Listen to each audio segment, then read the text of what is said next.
মন্দির তো আগে দেখিয়েই দিয়েছি, এবার মন্দিরের ভিতরে প্রবেশ করা যাক। প্রথমে গেলাম মূল মন্দিরে, যেখানে মা কালীর মূর্তি স্থাপিত রয়েছে। দেখলেই একটা অপূর্ব শান্তি অনুভব করা যায়, মনের মধ্যে ভক্তিভাবের সঞ্চার হয়। মা যেমন স্নেহময়ী তেমন সুন্দর। প্রণাম পর্ব সেরে আমরা মন্দিরের চারপাশে প্রদক্ষিণ করে নিলাম।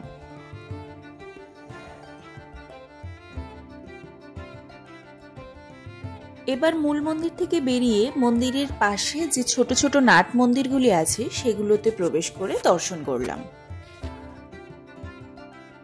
নাট মন্দিরগুলো দেখতে খুবই সুন্দর ছিল।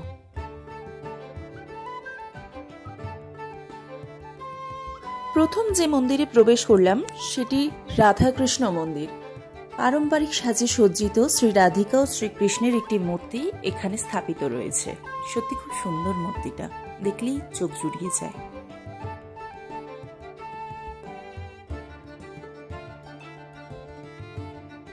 এরপর আমরা গেলাম প্রথম পূজ্যদেবের দর্শনে, অর্থাৎ বিনায়ক মন্দিরে। বলো গণপতি বাপ্পা মোরিয়া। প্রণাম সেরে বাপ্পার আশীর্বাদ নিলাম। ভাবতেই পারিনি আজকের দিনে বাপ্পার আশীর্বাদ পেয়ে যাব। যেখানে মা কালী আছেন সেখানে দেবাদিদেব মহাদেব তো অবশ্যই থাকবেন, তাই দেবাদিদেব মহাদেবের দর্শন করে নন্দীশ্বরের মারফত আমার প্রার্থনা মহেশ্বরের কাছে পৌঁছে দিলাম। হর হর মহাদেব। তারপর শ্রী ভেঙ্কটেশ্বর স্বামীর দর্শন করলাম। ভাবতেই পারিনি নতুন বছরের প্রথম দিনটা আমার এত সুন্দর যাবে। মন্দির থেকে বেরিয়ে মন্দির পরিসরে একটু ঘোরাফেরা করছিলাম। দেখলাম মন্দিরের বাউন্ডারি ওয়ালগুলো খুব সুন্দর কারুকার্য দিয়ে সজ্জিত রয়েছে। তারপর হরগৌরীর কাছে প্রার্থনা করলাম এবং চাইলাম এই মানুষটা যেন সারা জীবন আমার পাগলামোগুলোকে আগলে রাখতে পারে।